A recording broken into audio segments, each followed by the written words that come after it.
TV with our special guest. I'm Zach Martin for TIC TV with our special guest, Spencer Drate. And you might recognize the name or you might not recognize the name, but you would definitely recognize some of his work, which is featured in the Modern Museum of Art in New York City. The MoMA, is that what they call it? Yeah, Momo. Yeah, That's MoMA. right. Yeah. And the Rock and Roll Hall of Fame. And I've got your books. I've seen some of your work as far as album covers and jackets and all of those things. I mean, but without Spencer Drate, rock and roll would just be drab, man. It would be boring. You're one of those most creative individuals I've ever met in my life. I like the way you think. And today we're going to talk specifically about an album that you were involved with the great David Byrne of the Talking Heads. One of my favorite groups of all time. And I was talking to you yesterday about this, how I was always seen and heard listening to the Talking Heads at St. John's University. And when people that I went to college with 30 years ago get in touch with me, like, yeah, I remember, man, you were always listening to the Talking Heads. I would bring the Talking Heads tapes to the bars that I would hang out and say, hey, put this on. I loved Stop Making Sense, the movie. I used to pretend like I was David Byrne and do those moves he does on stage to make people laugh. But anyway, without further ado, Spencer Drate, welcome to Zach Martin Show here on TIC TV.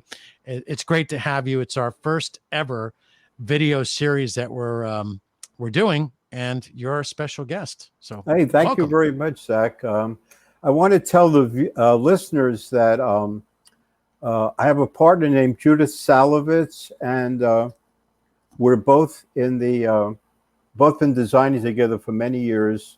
And before her, I designed for Sire Records on some of the great Ramones, Talking Heads, Dead Boys, Pretenders, a lot of great albums. Lou Reed, of course, The Velvet Underground, and so forth. And we're in major collections, like you said, MoMA, AIGA, Rock and Roll Hall of Fame. In fact, the Rock and Roll of Fame considers us very special.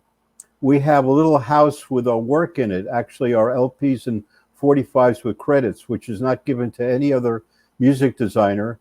And we've authored 21 major books, and it's really great to be on the show, And Zach, you've helped us with our Art of Vinyl cover show on YouTube, which Judith and I curated with some of the best LP and 45 covers, which was produced by Patrick Bombarik. And you did some voiceover for us. And I want to thank you for that. And it's getting very great response on YouTube. Yeah, that was really fun for me to be part of. I felt like I was part of the history when I did that. Yeah. And it's always an honor to be part of the history. Mm-hmm. Well, one thing that happened besides doing that for you, one of the greatest compliments I ever got, well, there was a couple. Dan Ingram. Remember Dan from CBS FM? Yeah. Without me asking, he went up to me one day. He goes, you know something? You're a great disc jockey. One of the best I've ever heard. Wow. Wow. Coming from Dan Ingram, that's something, because he was really critical of disc jockeys. And then Scott, he goes, well, you know, you're really good, Zach. I mean, you're really the top notch there, Fats. But the best, I think, I mean, those are great compliments. And I guess it's apples and oranges. But the best compliment I ever got in my life, besides being the voice for your work, was I was at a John Lennon songwriting contest and John Lennon bus event, and I was introduced as part of the Lennon family.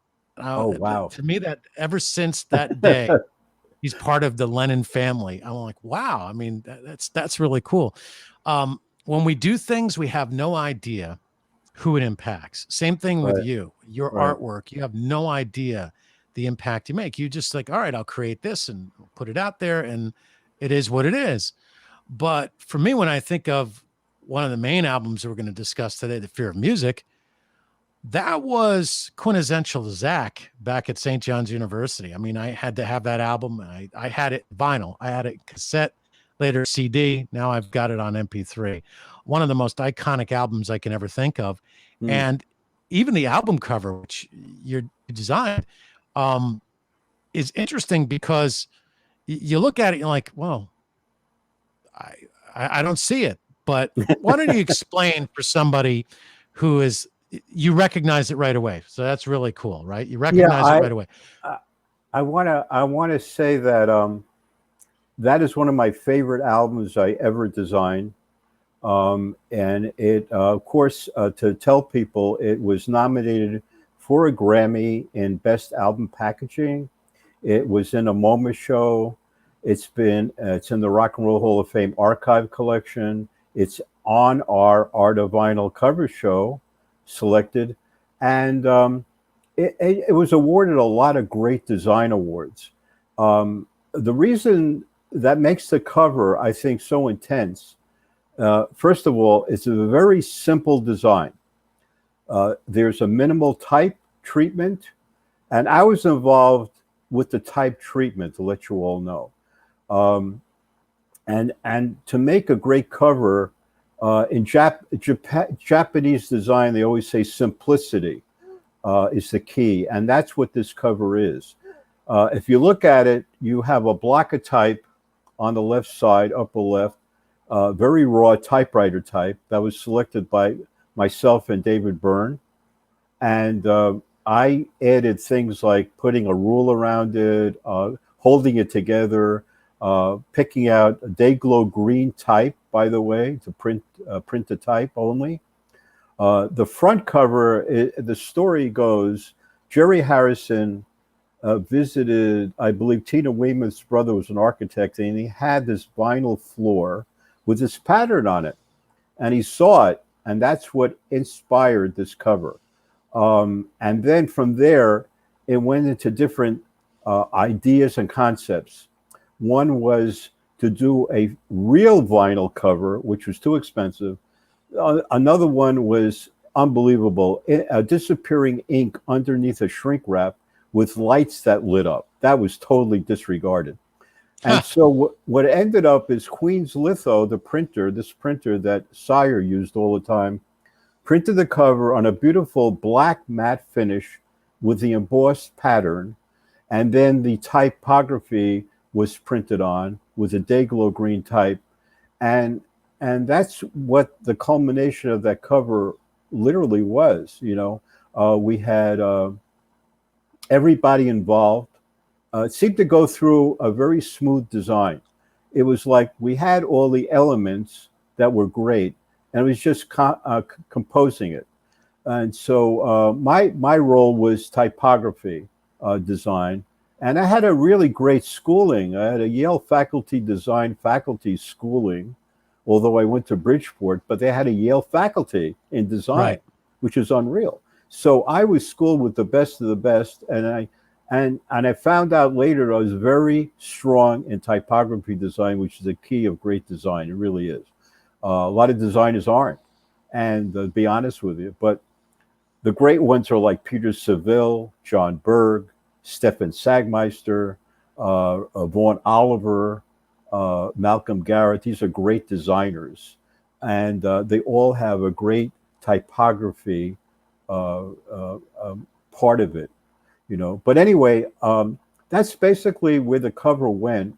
And I think that year, Breakfast in America won the best cover by Mick Haggerty, which is a really cool cover.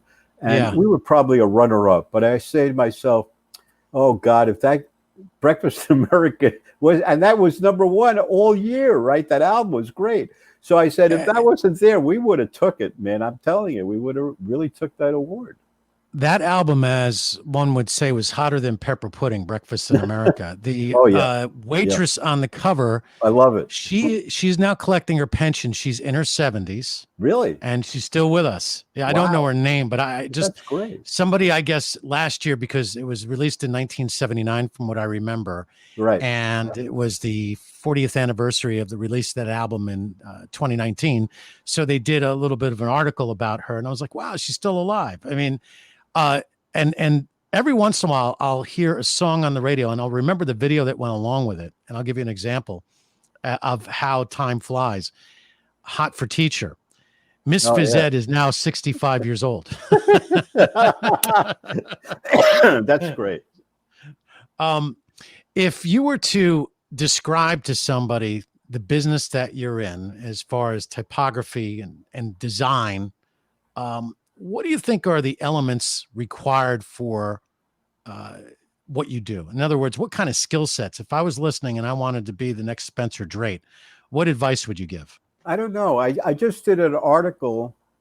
Eric Holter wrote an article on, I was helping students coming out of school. It was recent, an article on what to look for in design, how to be a great designer, get to evolve, what you have to learn about.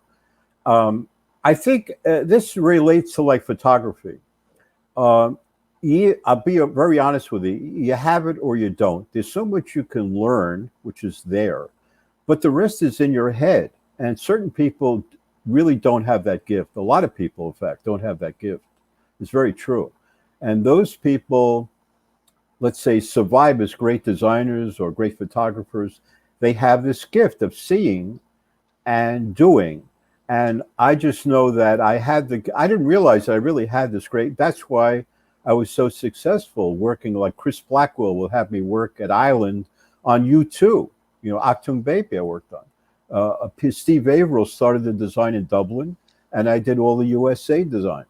But, it's like these people respected your work and they knew you were good at type. And I repackaged the whole Island Records line from vinyl to CDs. I mean, you had to have a good typography head for that. And the production department always say, Spencer, Chris Blackwell only wants you to design for us. I went, what? But I learned this. I just know myself. And Judith, my partner, is great at typography. And she's a great partner. And she's been my glue to a lot of great album covers also. And she has this great sense of design. You must have that. But it's a gift. It isn't easily learned. You can learn so much, and the rest you have to know. Yeah, I also like the way, Spencer, that you'll use things around you to create your typography for the album covers or the record jackets. So you actually have shown me that in the past, and the materials that you use. We'll get to that. We'll get back to that in a second. Let's get back to the Fear of Music. For those just tuning in to TIC Radio and watching us on TIC TV, Fear of Music was released in August of 1979. So that's 41 years ago, around this time, as a matter of fact. Right. I remember getting it at the record store, and it has the track Life During Wartime. It was number 21 on the Billboard 200. It was recorded at the Hit Factory and the record plant in New York City. It's on Sire. Brian Eno was the producer. Mm-hmm. You, of course, did the typography for the classic album cover, and I remember it being green. Am I right? Right. Like we actually mixed a special Dayglow green ink for the type, believe it or not. Yeah, well, that's interesting because when you talk about a color like green, most guys will call all greens the same green, all blues the same blue. And I think this past year, I finally figured out what sienna is. No, is that right? How do you say that? Yeah, I know what it's you're saying. Blue. Sienna, cyan or something like that. Cyan. Yeah, cyan. Yeah. And then, the different color, the names of the colors that usually women are really good at, describing. Now, do you feel sometimes when you're trying to come up with color schemes, being a guy, it's a little bit more difficult when you try to describe the color, or do you just go, oh, yeah, that's it? Well, I was, what makes it really interesting, you brought this up, is that in a Yale design school, you're with what you call the Joseph Albers color learning experience. And if you know Joseph Albers, he did a series of paintings with squares integrated with other squares and other squares. And putting the squares together with different colors, you learn how to learn about combination of color. And that was a basic part of the Yale design program, was color learning, so that you know. So you brought up a very good point. And I've always known, I think I have a good sense of that. You know what I mean? So you really have to have that. And Judith, my partner, definitely does. But you really, it's a sense you have, again, it's like walking in a house, and you walk in a house and you'll see the colors are not right. I mean, the people who own the house don't have a good sense of color, and then you'll walk in another house and say, wow, that's really beautiful, Or you might have a person that'll say, I have a great idea. I'll give you an example. One time when I was a young man, I was in my 20s. My mom had this friend, Douglas, and he wanted to do some interior decorating. And he decided that he wanted to paint this little dinette. So my summer job was working at St. Catherine's, where I'd paint the walls, and we had all these interesting colors, and we used Comlux paint, some of the best pigments in the business, industrial. So I really knew my craft as a young guy, how to paint. And it's not as easy as it sounds to be a good painter, because you don't. If they were to charge you with the paint that you got charged with, the paint that ended up on your clothes, most of us would be in trouble. So a great painter doesn't get paint all over himself. That's what I was taught. You put it where it's supposed to go. So we go to Sipperstein's, which is in Middletown on Highway 35, almost near Red Bank, and Douglas is going with me. And they ask what colors he wants. And he goes, I want purple and pink. And everybody looked at him like, what are you, crazy? Purple and pink? That's awful. And I'm like, Doug, what are you doing? Man, you're embarrassing me. Pick some better colors. No, purple and pink. All right. You want purple and pink. So I watch after he got done. The purple and pink was definitely the right choice for that dinette. I mean, he just knew. And it's not something that is intuitive all the time. In fact, sometimes it's counterintuitive. Yeah. Another famous artist, that I've always admired over the years, because he was so interesting with his colors, and I got a story about this, is Peter Max. Oh, yeah. Right? And he did, I think, a cover for One Yes album, I remember. Very simple thing with his colors and how he put them together. So I was going to school with his son, and it was after school. And we're walking up towards Macy's, and I go, hey, you want to get some free cologne? Like, how do you do that? I go, well, they give you samples, man.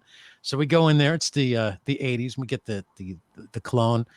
And he goes, you want to come over to my house for a snack? I go, well, where do you live? He goes, Upper West Side. I go, wow, what does your parents do? Well, my dad's a painter. I go, well, I guess now going back to my painting days, I go, well, I guess you can make a lot of money painting those apartments. He go, no, he's an artist.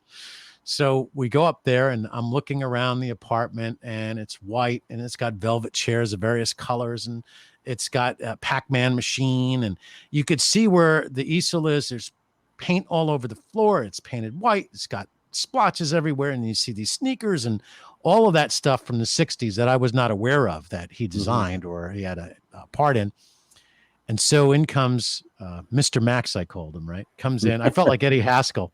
He comes, he's in a white suit. He looks like George Harrison to me, right? He's got the mustache, the longer hair. The whole thing, right. And he goes, hi, how are you? I go, hello, Mr. Max, pleased to meet you. He goes, call me Peter. I'm like, okay, Mr. Max, no, call me Peter. I was raised differently, so it took me a long time to be able to call anybody's parent by their first name. So finally got around after a while calling him Peter. And he goes, so what do you think of my art? I go, well, if you stick to it, with these colors, I guess you could make something out of it. You could do very well for yourself. I went home, funny. I told my mom that story. She's like, what is wrong with you? I mean, don't you even know any of these things? I'm like, no, man, I'm just a kid, having some fun listening to my talking heads.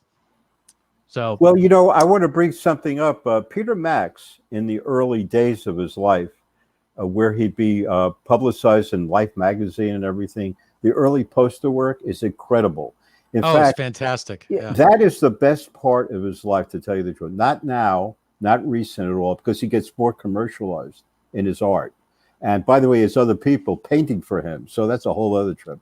But his early work, his very famous early work with the other artists, is like Victor Moscoso, who's very well known at that time, poster artist, who did the Steve Miller Band album early one, very psychedelic artwork.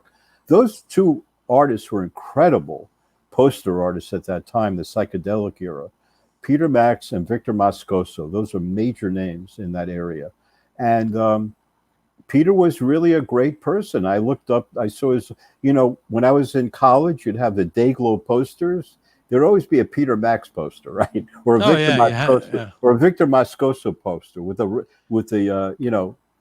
the glowing lights and a Dayglow print. And I should have kept them. They were worth a lot of money because they were silk screened and beautiful, What are some of the other things that you're working on now, Spencer? I love talking about the Fear of Music and what you're doing with that, but I know that you're really busy even under all these current circumstances, you're very busy. Well, we periodically, Judith and I, get design work. We did a vinyl album last year, but we're very more. I'll tell you the truth. We're getting interviewed a lot, so it's really we're at a point of setting up interviews like with you or other people. So we're really involved with that. It's kind of a slow period right now. I'm thinking of a book I'd like to do, but it is it's a very slow time. It's kind of like for everything. So that. But we have a couple of projects that stopped right in the middle, literally, that we're working on. And I can't talk about them because they're not evolved yet, but there's a couple of projects just on hold, So right now it's kind of a slow period. Watch a lot of movies, because my radio show on the side, I have with Holly Steffi, we bring on film and music. And so I'm sitting at home, Zach, music's big time with the virtual, and the film is big time, Netflix and whatever. Yeah. Amazon. But I'm a big film person. Judith and I, by the way, authored 5 major film and movie poster books, which are very big. We're the first one to do a movie poster book on the independent movie poster book. First ones ever. So we're in the film area, and her kids, Justin and Ariel. Ariel was on Netflix. She was an actress with Emma Stone, and Justin's film editor. So we're, the whole thing is like I'm surrounded by film and music, of course. Music is a big part of my life. Well, I think most of us are discovering different things about ourselves under what I call house arrest. So whenever I hear someone say I have house arrest, I'm like, yeah, okay, everybody can do house arrest, man. That's not a hard time. I've discovered the Marvel series on Disney Plus. Oh, wow. Oh my gosh. Stan Lee was just a genius. And you just follow along with those movies. You got Thor, you got Iron Man, you got Spider-Man, you got the Avengers, Guardians of the Galaxy. Not only do you have the movies, but the soundtrack that goes along with them. So a lot of kids are rediscovering classic rock and the album covers that go along with it. And, I think you and I both have witnessed the evolution of going from vinyl to cassette, maybe 8-track to CD, MP3s. Now we're on our way back to some box sets and vinyl, whether they're CD box sets or vinyl box sets or just vinyl records. Vinyl is making a huge comeback. It's $1 billion industry. And anybody that's listening right now, this is Zach Martin along with Spencer Drate. We're on TIC Radio talking art and music and film and the business of vinyl right now. Yeah. It's not like the old vinyl where, let's say you got Exile on Main Street in 1972. Great album cover, by the way, right? I love all it. the things that came with it. Yeah. The vinyl was kind of flimsy because we were having a oil crisis, the oil shortage, and it requires crude oil to be used to manufacture the vinyl that we listen. Now you have 180 gram and there's plenty of petroleum. So the quality of the vinyl is top shelf. Now, the question is, what do you play it on? You have to find some good old turntables, maybe get some old school audio equipment. They have Bluetooth turntables. I got this Marshall. Actually, Marshall makes a record player. So I'm going back to the vinyl, not only for the music, but for the art of it. And I'll find myself doing this. This is crazy. 2 copies of each, one to play and one to collect. And well, because it makes sense, because if you collect the stuff and you got to figure out a good way to collect it and you got a shelf in the back, you probably do a very good job at collecting. I would hope you take good care of your albums. Yeah, I'd be very surprised to hear you didn't. I have albums here in the back, but I have a turntable, which was only like, I would say around close to $350, but really good. And the key was I hooked them up to Bose speakers, and the sound is unreal. I mean, but listen, you're cracking me up. You really are a tech guy. What?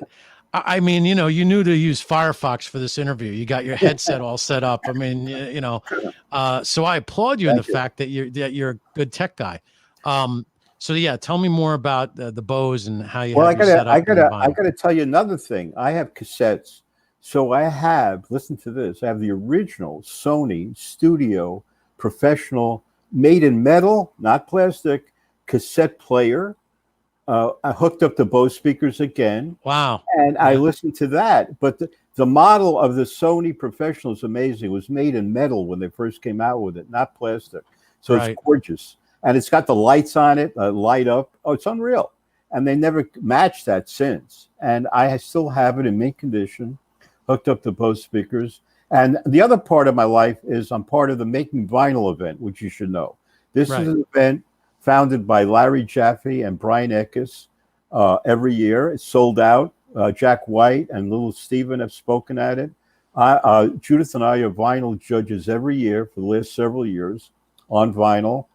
And being a Grammy judge, also I have to bring that in. I found that in both events, vinyl is big time on entries, and it gets bigger every year, by the way.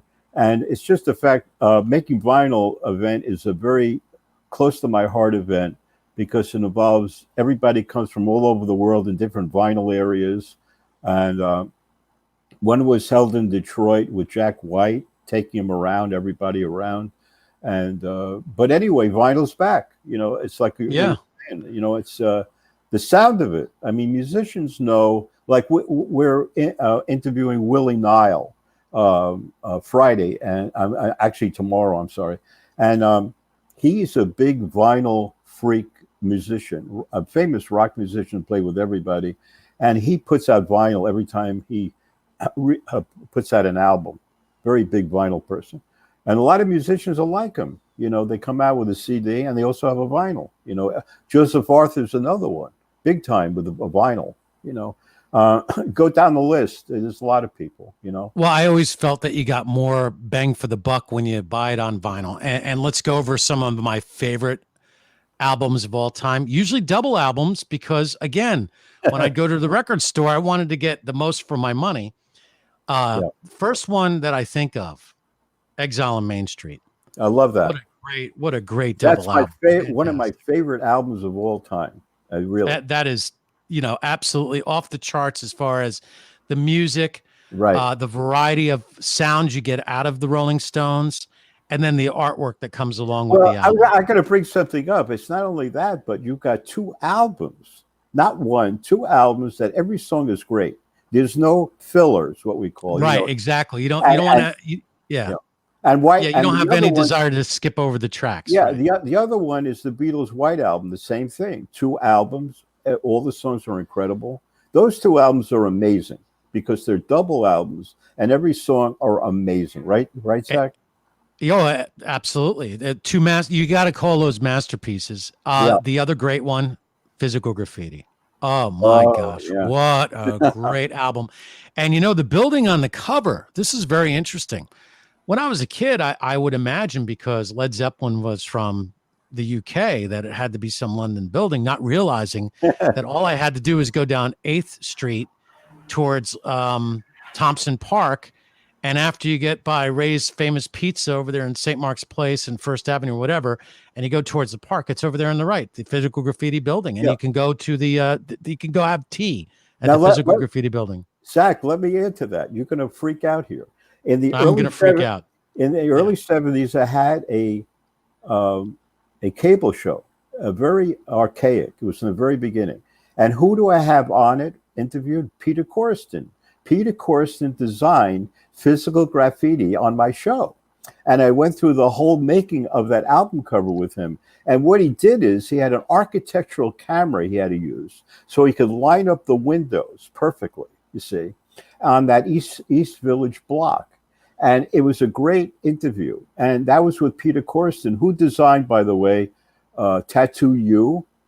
Did he do Some Girls? He had to do that girls, one, yeah, I was going to say that. Anything die cut with special packaging, Peter was very involved with. He's in the album cover album book that Roger Dean put out with Orby Powell. He's very big in that area of special packaging.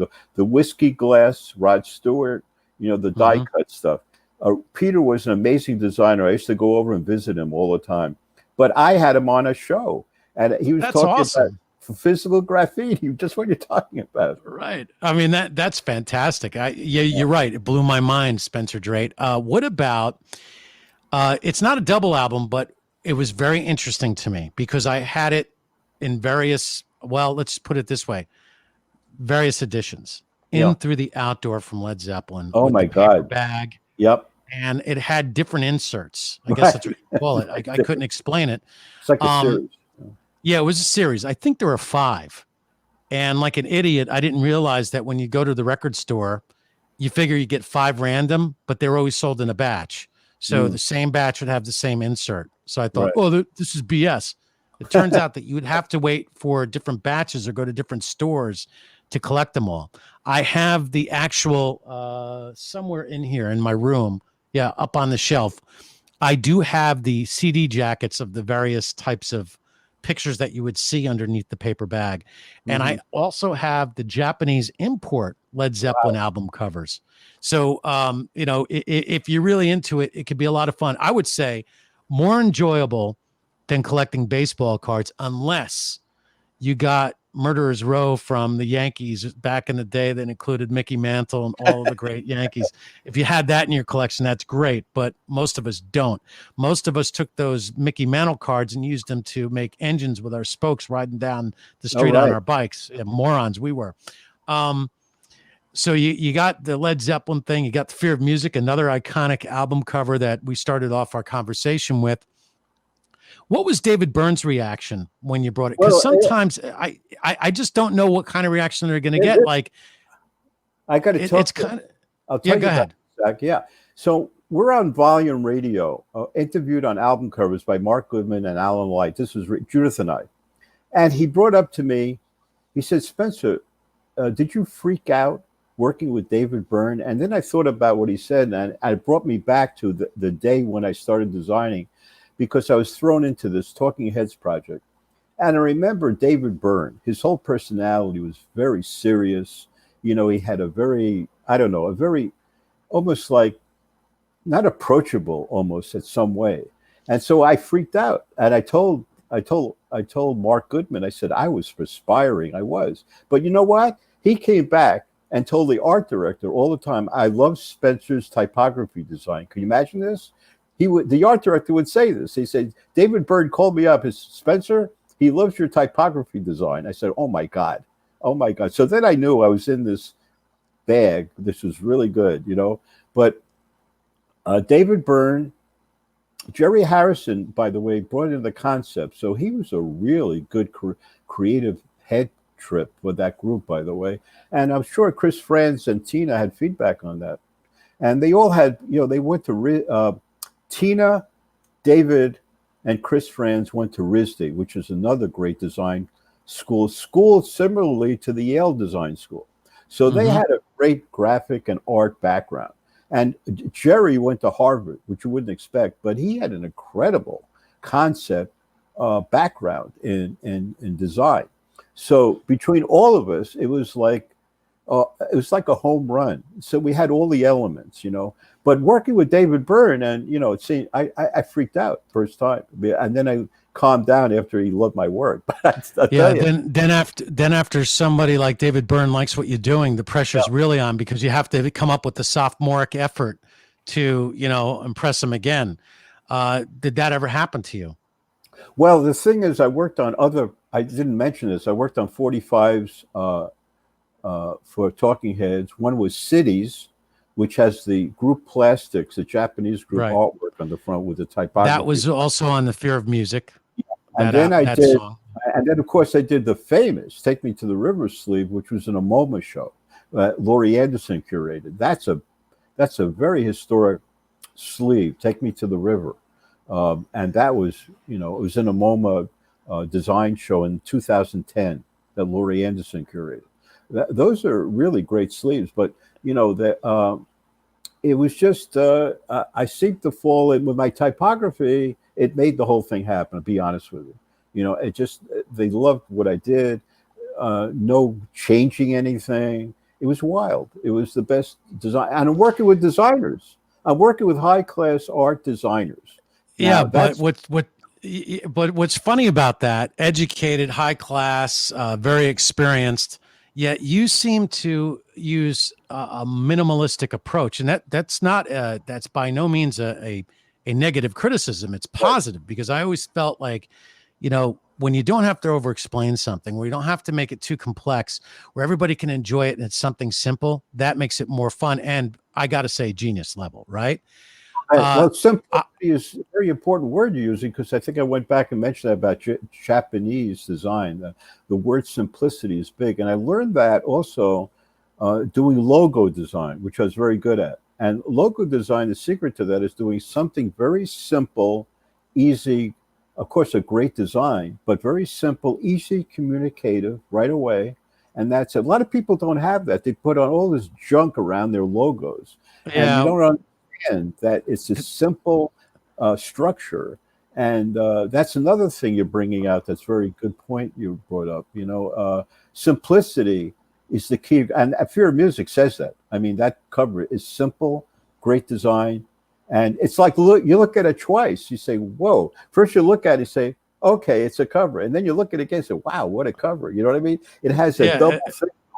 And then you look like, oh, piece of steel. Like, you just get really enamored by it. It's something that you look at as you listen. Album covers and 45 jackets. When you're listening to music, I would only give this analogy. It's eating your boxes. It's eating your cereal and reading the box. Everybody does that. You eat your cereal, you read the box, and you see if there's any toys and stuff in it.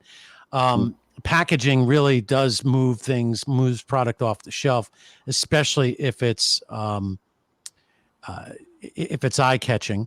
But no matter what you wrap it in, if there's crap inside it, it's not going to go very far. So, one thing about music from the Talking Heads, Led Zeppelin, or Rolling Stones, it's iconic. It really challenges your imagination. I think along the way, Spencer, when we didn't have MTV, we were able to use our imagination. After we were given the gift of MTV and we saw what all these people look like if we didn't see them in concert, and even then you couldn't really see them because you're far away usually. They would also give you the idea of what was happening in the song, so you didn't get to create it yourself. Yeah.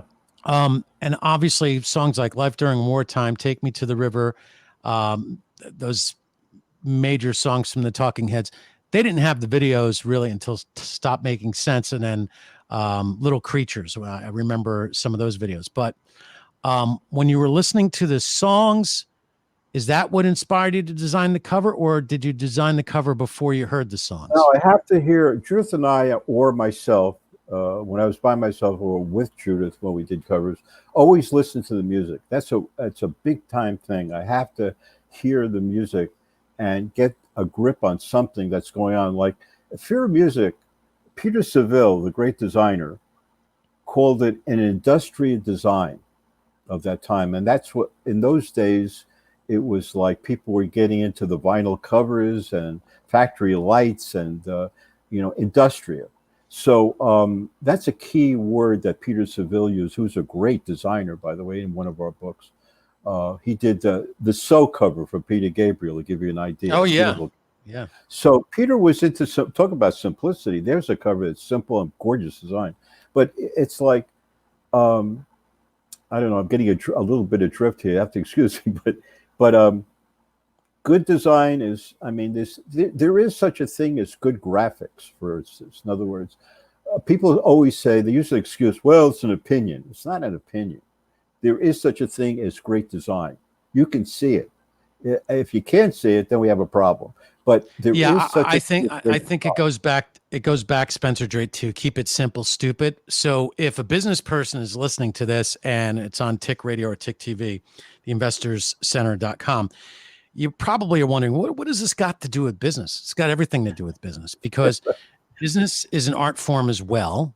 It takes knowledge about many things to become a professional, and the simple design of what your company is going to look like as far as the logo, you really got to put some thought, but not too much thought, And maybe it's a better idea to go see somebody and pay a little extra money and Yeah. have somebody with that je ne sais quoi to be able to pull it off and to speak volumes. So that's key advice I'm getting out of this conversation. The other is the process where you're listening to the music so that can inspire you and give you some direction of where are you going to take this album cover. We Right. talked about the fear of music. We talked about physical graffiti and In Through the Outdoor and the Rolling Stones. But there's so many more groups that you're involved with over the years and in the history of rock and roll. We'll get to a few of them right now. Before I mention that, I do remember having a conversation. One of the most fun things that you and I do is when you bring your pile of records and I'll pick them up and I'll talk about them like, oh yeah, I remember this. It's fantastic. Being on the radio and having to, run the turntables and take the albums out and put them back. I mean, these albums got beaten up at every radio station. So you probably have seen a lot of those things that were frayed and look beat up, which is a good thing. That means the music is being played. But I was impressed by how you would find common elements to make some of your album covers. And maybe we can discuss some of those common elements when we bring up a group like the Ramones or Lou Reed. Talk about some of the other artists that you've designed for. Thank you. And I want to tell everybody, we did a 3-interview series with Zach Rocks on 3 different interviews. One was Spencer and Judith, a general interview of our interview on our music design life. The second one was called Lou and VU, about Lou Reed and the Velvet Underground design area, which we did during the time of the Velvet Underground experience in New York, which was a show in New York at that time. And then we did an interview on just me on Spencer for Sire, which was about my Sire Records experience. So I have to bring that in, Zach, because you did a great job on those 3 major interviews. But going into that, which were kind of into these interviews, the Ramones albums, I worked on the 45s and 2 albums, Road to Ruin, with the John Holmstrom famous cartoon on the front, and also End of the Century with the famous Mick Rock front cover photograph. And those albums, the visuality of those albums are very interesting. I mean, here we go with Road to Ruin with a cartoon, and they always said the Ramones were not into cartoons. It's very funny, but that album was a great cover artwork. And the Mick Rock thing was very controversial because they're in T-shirts. The first time they're not in leather jackets, which I had to put the leather jacket photo on the inner sleeve. And I converted it into black and white, and they end up using that. They love that. They end up using that image in the inner sleeve for the 45 records overseas, by the way. So those were 2 interesting albums, both different. But I got to say something also, bringing this up. The best album covers that the Ramones had, and I got to be honest with you, and it sounds like an ego trip, but if you look at the covers in a whole thing, are, I think, Road to Ruin, End of the Century, definitely the Roberta Bailey front cover, that's historic and a great simple cover, and the Danny Fields cover, those 4, and at the very end, you could have an opinion on the Marcus Stabi artwork on Adios Amigos, which is another great artwork cover. So those great name for an album, Adios Amigos. I love that. Yeah. But those are the only covers of that whole group. The rest of the covers were nothing to really look at. I mean, they were not graphically, but I always had a good rapport with all the Ramones. I mean, Joey called up the office one day and told the art director, he asked the art director, how was Spencer? And so the art director said, Spencer, I got a call from Joey asking how you are. Joey doesn't call up the office, ask how anybody is. And I was good with Johnny and Dee Dee. We ended up doing a Dee Dee album, standing in the spotlight later in our life, So I got along with all of them, which was really cool. I mean, honestly, you're easy to get along with. You're easygoing guy. I mean, and you're really tolerant. You're tolerant. I mean, you got to be tolerant because you're working with people from all different backgrounds. And, look, we've talked about this on Facebook. People have been becoming unhinged again on the business side of things. Really bad idea to just not think before you post. You can really ruin your career. You can ruin your business. You can, put other people out of business. You can make trouble for a lot of people. So, here's a little rule. Think twice. What is it? Write it once, write it twice, or I don't know. Just think before you act. Don't respond right away. And don't respond in anger. I think that there's always an opportunity to teach people, even in these situations, because people are learning, and everybody that listens to this interview, Spencer, is going to get something different out of it. And they're going to listen to it again and get something, some other insight, or they might notice something in the background saying, wow, he's got a fan, nice. It's interesting how he decorates his house, cool glasses. I could get glasses like that. Anyway, how can anybody get in touch with you, or where can they find some of your work, or how can somebody get in touch with you? The other thing I wanted to bring up before we go get out of it, if we have time, is the Lou Reed series. Oh yeah, absolutely. Let's take the last 5 or 6 minutes and do that. And then we were approached by Wary Abbott, the photographer, called me up and said Lou needs a designer. Sent the portfolio down, and boom! All of a sudden, Sylvia Reed appears, and she is unbelievable. Sylvia was his creative force. And with the three of us, we combined to do New York album, Magic and Loss, and then '93 live tour with the Velvet, with the Peel Off Banana limited edition, and the metal. Oh, that's a great one, yeah. The metal box for Lou Reed, the Memorial Edition, which was gorgeous, and the album covers, New York and Magic and Loss. Those are two iconic covers, and I think what's important, the New York album was a big turning point, and as you know, Zach, in his career. I mean, he got signed by Sire. It changed his whole career. I mean, but I have to bring those covers that are very dear to our hearts. The Joan Jett, probably the Jump Shot. That's the other. Oh, cover. She's awesome. That's the Jump Shot with no type on the front. I want it on a shrink wrap, and I tell people, this is the other thing about design. I tell people, you don't have to have the type on the front cover. You put it on a sticker, a clear sticker, and they take it off. It's on the spine. If you need, put it on the back cover with the song stack, because they're going to turn it over anyway and see the songs. And you do that. And people are still into this, got to have type on the front cover. It's ridiculous, because there are artists who don't do that, literally. And I tell people, and Alexandra Escovedo's wife, she took my tip, and she just did an album cover for Alejandro, gorgeous photograph, which she does, without any type on the front. She couldn't thank me enough. And it's true. There are certain things in design you got to learn about. To all you new musicians, if you're listening in, you don't need type on the front cover. You do a beautiful image. It's on the spine. You put the title and the name on the back cover with the song. No. You shouldn't give away your secret recipe right there. Let them just hold back one part of the recipe so they have to contact you. Well, yeah. I was thinking about when you were talking about the type and the stickers on the album. Yeah. Undercover of the Night by the Rolling Stones. Right. Was for a teenage boy. They got you on that one. Because when you removed the sticker, you thought you would see something, but you didn't see anything. So bravo, well done. And what you ended up doing is take a collectible, and you ruined the collectible because you took the stickers off. That's why you always got to buy 2 copies, one to wreck and the other one to keep. I got to put a plug in for our 45 books, because that was the first person. I got it. You know what? I have it right here in my hand. It's 2 books. It's 45 RPM, and the other one is 545. So 45 RPM in 1992 was the one that springboarded to make the second book 545. And I got this one.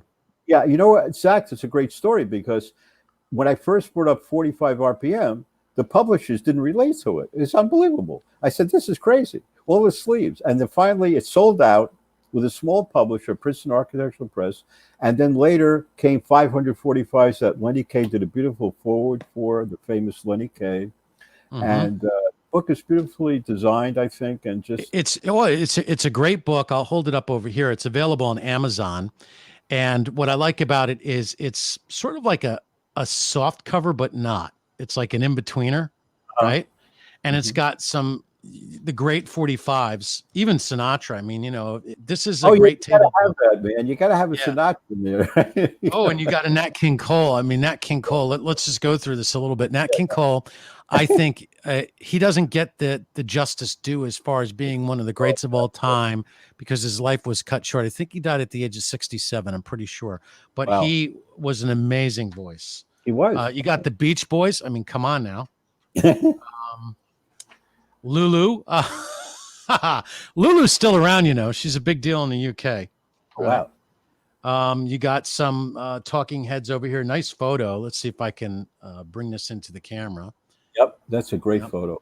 Yeah. I talked about, there's one I can't show in here. Oh, you got stuff from the Clash and the Ramones, Joan Jett and the Blackhearts. There's one I can't show. I said, oh, well, I don't think he'd get Scott Muni out of the room if he was there for that one. You know what? If you want to find out what I'm talking about, you're going to have to get the book.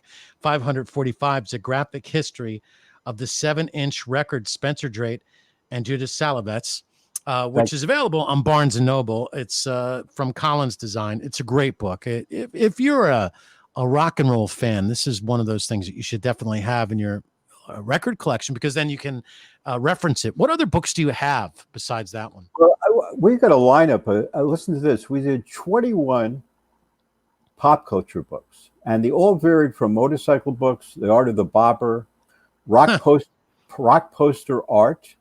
There's Swag 1 and 2 books, which are gorgeous rock posters. We did film books, VFX artistry and special effects. That's great. 2 movie poster books, the independent movie poster book, the Art of the Modern Movie poster book, a huge 1,500 poster book with David Kerr wrote in the New York Times. A variety of different books in different areas. And music, Designing for Music, 1992, profiling the top music designers at that time, with names that are like Vaughn Oliver, John Berg, Malcolm Garrett. We're even in it, you know what I mean? But anyway, we did a number of different areas in pop culture. And these books have been on a Cool Type series, Cool Type 1, 2, typography design, different areas, and all really great books. And I even did a beer label book on beer labels. See, there you go. That's you got to have a beer label book. How can you love beer without a beer label book? By the way, we designed for the Chelsea Brewing Company 2 beer labels, which are beautiful. That's another great story. I mean, the first, I was competing with big advertising agencies for the Chelsea Brewing Company. And so I had to come up with an idea for a beer label, right? So everybody's doing, Statue of Liberty, I could tell what was going on here, right? Empire State Building, the whole shit. So you know what I came up with? Listen to this, the Checker Cab. The Checker Cab. Oh, wow, that's brilliant. Yeah. They not only did, we did a design, Pat Kernan did an incredible label design, his artwork is incredible, of the Checker Cab, that pattern, but it became the actual, this is what's interesting, the design became the name, which is unusual. Usually the name comes first and you design around it. But no, right. They took the Checker Cab and said Checker Cab Blondale and brought a that's cab fantastic. At the opening, they brought around a Checker Cab at the opening of the Chelsea. And so now I'm getting thirsty for that beer. So thanks a lot. If I was to create the label, it would BEER. Beer. That's it. I love that. All right. So let's just say that there's an entrepreneur who's listening right now and the light bulb went off in their head and they say to themselves, or he or she says to herself, man, I should get Spencer Drate to design that logo for me. Do you still do that kind of stuff for people? Oh, yeah. Periodically. I'm very strong at Judith and I and myself are very strong at logo design. We win awards actually. With logo. Yeah. So it's I'm on Facebook. We don't have a website, but I also have Spencer Drate / Judith Salovitz site on Facebook with our design work. Yeah, I don't think you need a website. I think that's great. People find you on Facebook. So yeah, they find that's the best way. Too. Also the internet, with so much stuff, right? You can gear into it.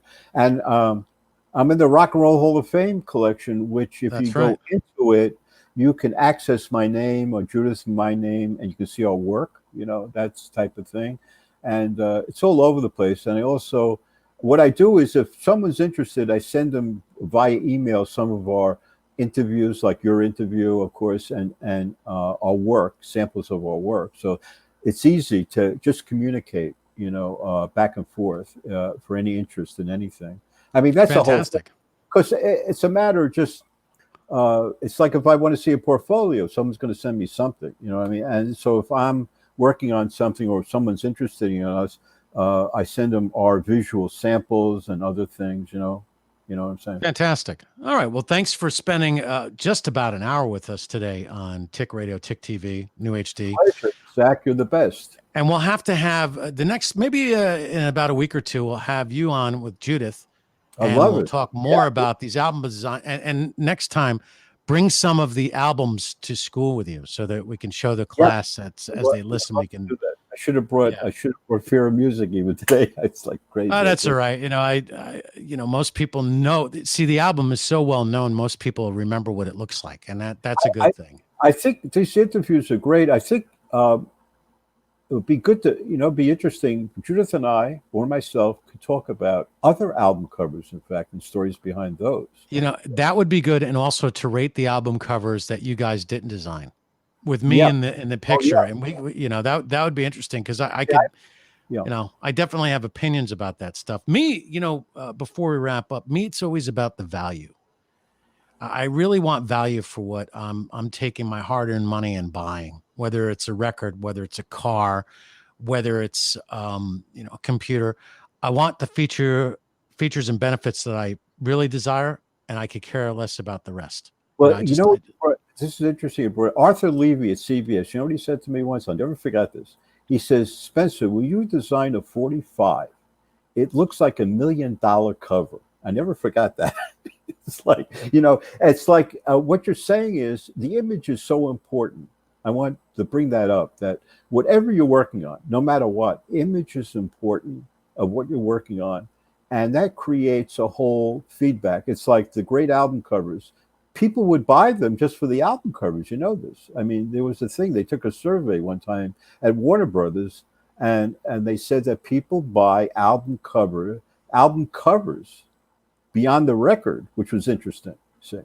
So it's like, it's very important. I think the image makes a musician. If you have a bad album cover, it reflects what's inside.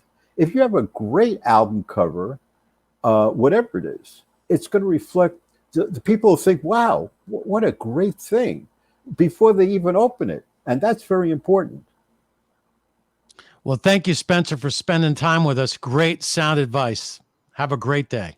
You too, Zach. Looking forward.